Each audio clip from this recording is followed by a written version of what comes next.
Chapter 5. My son is born. Next morning, Darnley came to see me. He was afraid. "What's the matter, husband?" I said. "Why are you crying?" "Oh, Mary, Mary," he said. "I'm sorry. I was wrong. I helped those men to kill Riccio, and now the Earl of Moray is back here with them. He hates me. I'm afraid they're going to kill me, and you too. Think of our child, Mary, here inside you."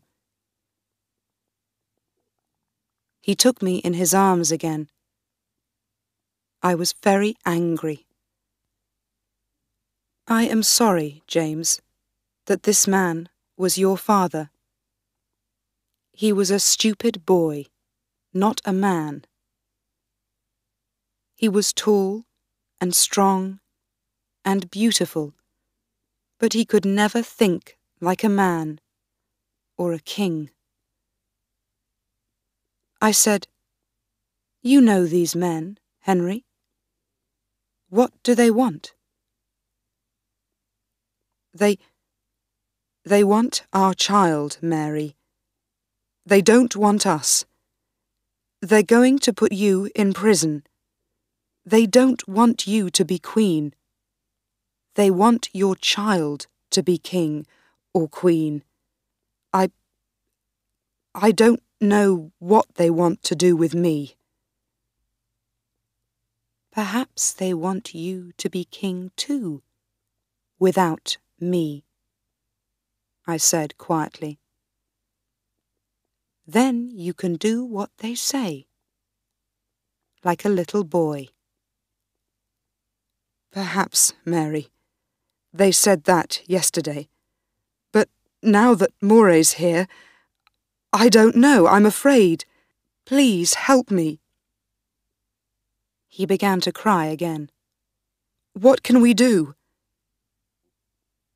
"We can run away," I said. "We can leave Edinburgh quickly and quietly, before Ruthven and his men stop us. Be quiet for a minute. I want to think." I walked up and down for 2 or 3 minutes. Then I said, "Henry, go back to these men.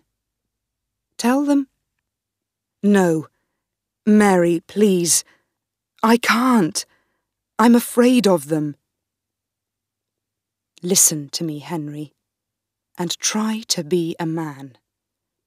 Go and tell them I'm ill, because of the child. Say I'm not angry with them. Tell them anything. Lie to them. Then tonight, bring some men and horses here, behind the castle." He went and did it. All day I waited in my rooms and listened.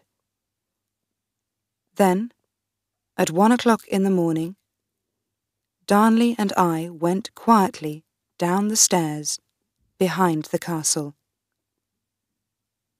Some of my friends were there, with horses for us. Quickly, we rode away into the night. That was a very bad night. It was dark and cold. I was ill, and Darnley was afraid. "Come on," he said. "Ride faster, woman. You're too slow." But I was pregnant, and it was cold and dark. We rode for 5 hours in the rain. "I can't, Henry," I said.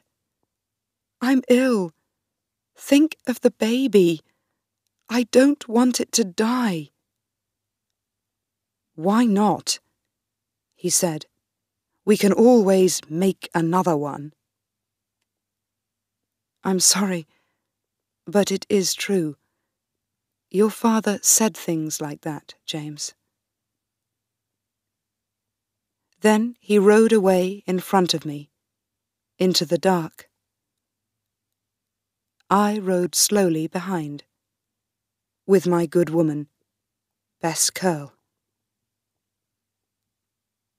In the morning, we arrived at Dunbar Castle. Darnley slept, and I wrote letters to my friends. Next day, Lord Bothwell came to help me. I liked him. He was a good, strong man. Soon I had an army of 8,000 men. Bothwell and I rode back to Edinburgh with the army. Lord Ruthven died, and some of his friends ran away, but the Earl of Moray stayed.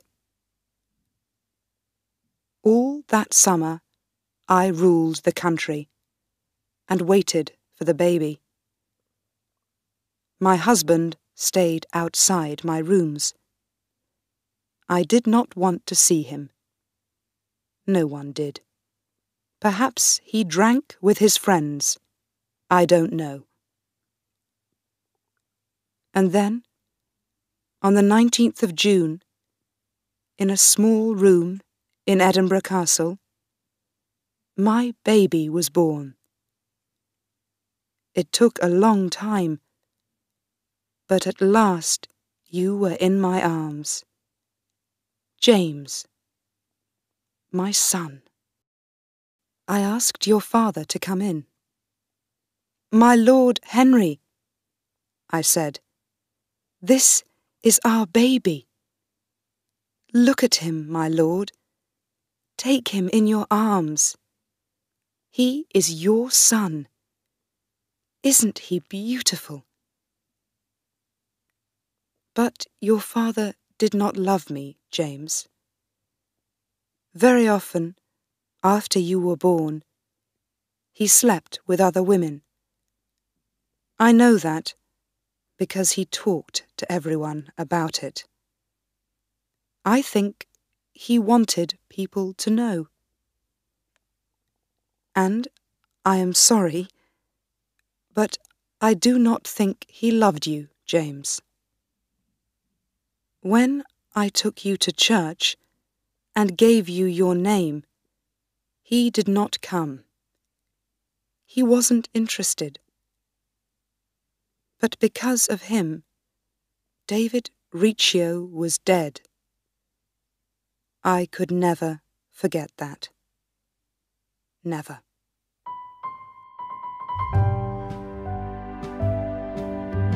If you enjoyed my video, please subscribe, like, comment, and share. Thank you.